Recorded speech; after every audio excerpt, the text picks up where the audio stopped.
Olá! Depois do sucesso da primeira temporada, a Prefeitura de Maceió nos oferece mais 4 histórias inspiradoras de empreendedores alagoanos. É a segunda temporada do Obrigado Volte Sempre, que começa a partir de agora.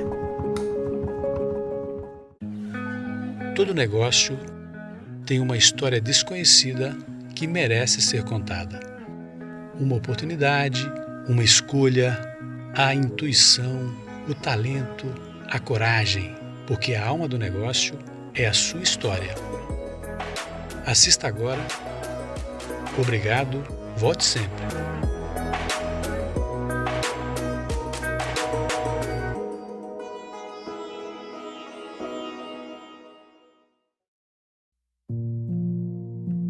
A natureza, com suas fragilidades e potências, sempre fascinou Jadiel.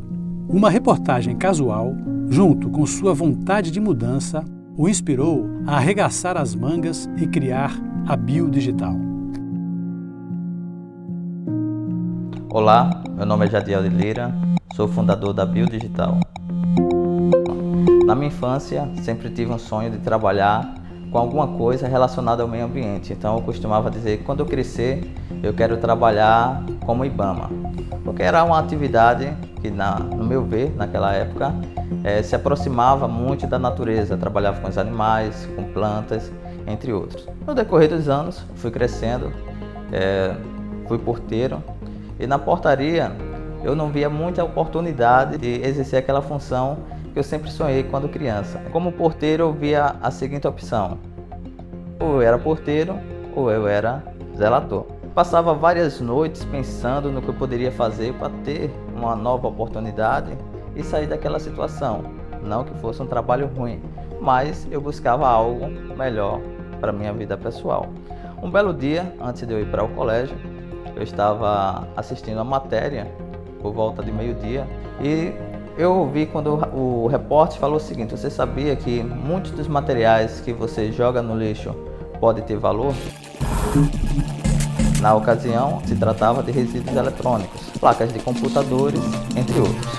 De certa forma, meu irmão deu um pontapé, né? Porque através da atividade que ele exercia, ele é técnico de informática, daí surgiu a ideia: peraí, se ele é técnico de informática, não sabe o que fazer com esse tipo de resíduos, vários outros amigos dele que eu conheço também, que também é técnico de informática, não sabe o que fazer com isso aí. E lá em casa tinha sucata de informática onde você imaginar. Então eu peguei aquela matéria, aquela reportagem, fui para uma lan house e comecei a pesquisar empresas que pudessem dar destinação a todo tipo de resíduos eletrônicos. Isso por volta de 2009, que eu comecei a fazer as primeiras pesquisas. Até hoje, tem e-mails que eu não recebi respostas. Muitos dos e-mails que eu mandei não obtive respostas. Alguns que eu enviei responderam da seguinte forma: recolhemos sim, pegamos esse teu material, só que em grande quantidade. Eu respondi de volta: diga qual é a quantidade que eu consigo. Até hoje eu aguardo resposta também. Quando eu comecei a segregar esses materiais, eu comecei por dentro de casa. Cheguei no meu irmão e disse: o que é que tu não quer mais aí? Vamos começar a separar aí que eu vou começar juntar esse tipo de material. Então comecei pegando em casa, através de amigos, aí conversei com ele, me disse quais são os teus amigos que trabalham na área. Tive muitas dificuldades, porque muitas pessoas, quando eu abordava, indagava bastante: o que é que você vai fazer com isso aí? Tu vai vender? Você vai consertar isso aí para você? Qual vai ser o destino disso aí? Então eu tive muita dificuldade referente a isso. Também não tinha transporte, e como pegar essa mercadoria? Aí entra meu irmão novamente. Eu digo: bicho, eu quero a tua moto emprestada. Peguei um caixote, peguei a moto dele e adaptei a moto dele e coloquei um caixote. Com o passar do tempo, o quantitativo de materiais começou a aumentar um pouco, né? Porém, eu não tinha onde armazenar essa mercadoria. Aí entra novamente o meu irmão. Tinha uma casa que estava construindo, só que há muitos anos ele não fazia mais nada lá, 4 metros quadrados mais ou menos. Aí eu conversei com ele, eu disse: bicho, me empresta a tua casa? Assim, mais uma vez, ele me cedeu a casa, retirei tudo e comecei a armazenar lá. Quando eu fui para essa casa, eu não tinha uma bicicleta na ocasião. O que foi que eu fiz? Meu irmão é técnico, Conversei com ele, bicho, monta uma máquina para mim, dessa sucata aqui. Ele montou uma CPU e através dessa CPU eu troquei em uma bicicleta. A minha primeira conquista foi a bicicleta a partir dessa sucata. Com o passar do tempo eu consegui algumas empresas que davam destinação a alguns tipos de resíduos eletrônicos, porém ele não dava destinação a 100% dos resíduos. Nunca tinha ido para Olinda na minha vida, peguei um ônibus, me mandei para Olinda, procurei essa empresa, fiz a primeira visita e fechamos uma parceria. Na ocasião, demoramos 6 meses para fechar uma carga de uma média de 600 quilos de materiais. Eu fazia autoescola. Ao sair da autoescola, no primeiro horário, eu ia diretamente para o colégio. Então, eu saía do colégio e ia diretamente para o trabalho, para a portaria. E trabalhava na ocasião numa escala de 7 horas da noite até as 7 da manhã. Então quando eu chegava em casa, eu cochilava apenas, né? Não chegava a tirar aquele sono, dormia uma horinha mais ou menos, com medo de perder o horário do colégio, e seguia novamente para o colégio. E nas horas vagas que eu tinha entre habilitação, colégio e portaria, eu estava correndo atrás de buscar resíduos eletrônicos. Chegou um determinado momento que eu saí do emprego de porteiro. Nessa ocasião eu disse o seguinte, eu vou investir na sucata eletrônica. Eu vou ter 5 meses aí mais ou menos de seguro. Se em 5 meses eu ver que não dá certo, aí eu paro e vou procurar algo para fazer. Eu peguei todo o dinheiro que tinha direito e dei entrada numa moto. Na ocasião entrou um parceiro muito importante para mim que me ajudou muito, me auxiliou. Eu conversei com ele e disse, quero tirar uma moto. Você tira ela para mim? O interessante é que ele já tinha conversado comigo anteriormente, que tinha feito algo parecido e que nunca mais faria algo do tipo. Porque ele retirou um veículo e esse cidadão até hoje não pagou. Mesmo assim, ele disse, não, Jadiel, para você eu tiro. Eu acredito em você e vai dar certo. Aí eu parei, respirei fundo e disse, meu Deus, e agora? Como é que eu vou pagar essa moto? Então comecei a trabalhar, domingo a domingo, não tinha horário, não tinha feriado, não tinha tempo bom nem tempo ruim. A realidade brasileira, ainda atrasada na cultura da separação de recicláveis naquele momento, impôs obstáculos constantes ao espírito visionário de Jadiel, que se via distante da realização de seu sonho de criança e ideia de negócio. Na ocasião, quando eu comecei a coletar esse tipo de material, independente de quem fosse a pessoa, né? Se fosse em uma empresa, se fosse um amigo ou um conhecido, independente, se eu demorasse 5 minutos para coletar esse material dele, eu passava 25 minutos tentando explicar o que eu ia fazer com aquilo. Porque as pessoas indagavam, o que você vai fazer com isso? Porque era algo novo, né? Ninguém sabia o que se fazer com aquilo. Até hoje, 10 anos depois, ainda muitas pessoas não sabem o que fazer com seus resíduos eletrônicos. Muitas vezes eu passava o dia todo correndo atrás, buscando mercadoria, resultado final do dia, nada.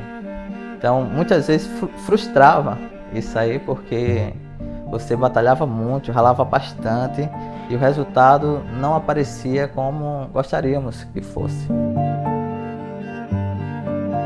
Quando eu não estava coletando esse material na rua, eu estava nessa casa, que foi cedida pelo meu irmão na ocasião, onde eu fazia o desmonte da mercadoria, a classificação, eu ensacava essa mercadoria e quando eu consegui a primeira parceria para negociar algumas das mercadorias que estavam segregadas, eu mesmo carregava o caminhão.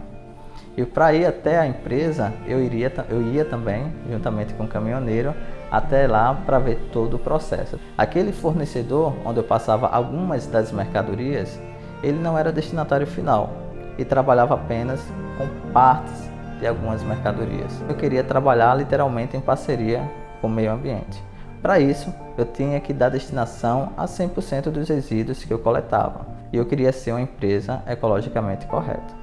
Descobri que ele mandava para São Paulo, só que o fornecedor lá não disse para quem. Fui novamente lá para a Lan House, comecei a pesquisar várias empresas, até um belo dia fazer vários contatos, anotei numa agenda, disse eu vou lá visitá-las pessoalmente. E chegou o momento inevitável, encarar de frente, com coragem e ousadia, uma das maiores metrópoles do mundo. Nunca tinha ido presencial a São Paulo. Conhecia sim algumas pessoas, parentes. Peguei uma agenda, anotei o nome de todo mundo que eu conhecia que morava em São Paulo. Na ocasião fui para casa de um parente, passei 14 dias em São Paulo. Em 14 dias eu não cheguei a gastar R$10. Qual era a estratégia? Eu sem dinheiro, o que foi que eu fiz? Eu disse, cada dia eu vou para casa de um, para não abusar muito. Eu paguei R$240 para ir e vir de São Paulo de avião. Gastei mais ou menos mais R$10 lá em São Paulo. Ao todo, eu não cheguei a gastar R$300, né, de investimento, vamos dizer assim, para visitar as indústrias e parcerias que eu ia fechar naquela época. A partir daí foi um novo ciclo, porque eu consegui dar destinação a outros tipos de materiais que eu não conseguia anteriormente. Chegou um determinado momento que o espaço que eu estava não dava mais, de jeito nenhum. Não tinha mão de obra. Esse foi o momento da virada que Jadiel tanto esperava. A partir daí, a empresa crescia a uma surpreendente taxa anual de 100% nos primeiros anos de vida. Hoje, nós estamos numa realidade totalmente diferente, né? Temos uma equipe para cada processo desse. Veio então a consolidação definitiva no mercado alagoano e tornou-se, de quebra, a única empresa certificada do Estado para a sua atividade. Hoje, nós contamos aí com a média de 20 colaboradores, né? São 20 famílias que dependem da nossa atividade. Hoje, nós recolhemos em média 100 toneladas de resíduo mês. Várias pessoas foram fundamentais na minha vida. Eu seria muito egoísta em dizer assim, eu consegui tudo sozinho. Eu tive muita força de vontade, determinação, mas se não fosse por intermédio de alguns parceiros, alguns amigos, dificilmente eu estaria aqui. Todos os meus irmãos, né, me apoiaram e me ajudaram em algum momento. Eu tenho um amigo que se chama Edilson. No momento de falar de quem mais o apoiou nessa jornada, não teve como segurar a emoção. A gratidão pelo amigo Edilson é coisa para a vida toda. Ele me ajudou bastante desde o início, sempre com palavras positivas, não, você vai conseguir, confio em você, é um cara muito determinado e de certa forma ele foi uma pessoa que eu sou grato. Enfim, o sonho de criança virou realidade. Com altos e baixos, disposição incansável de botar a mão na massa e com aquela intuição comum dos visionários, a Biodigital se tornou uma das grandes do setor em Alagoas e com um enorme futuro para o bem do nosso planeta. E essa visão empreendedora do jovem Jadiel sirva de incentivo e coragem para você também acreditar no seu potencial. Continue acompanhando a nossa série.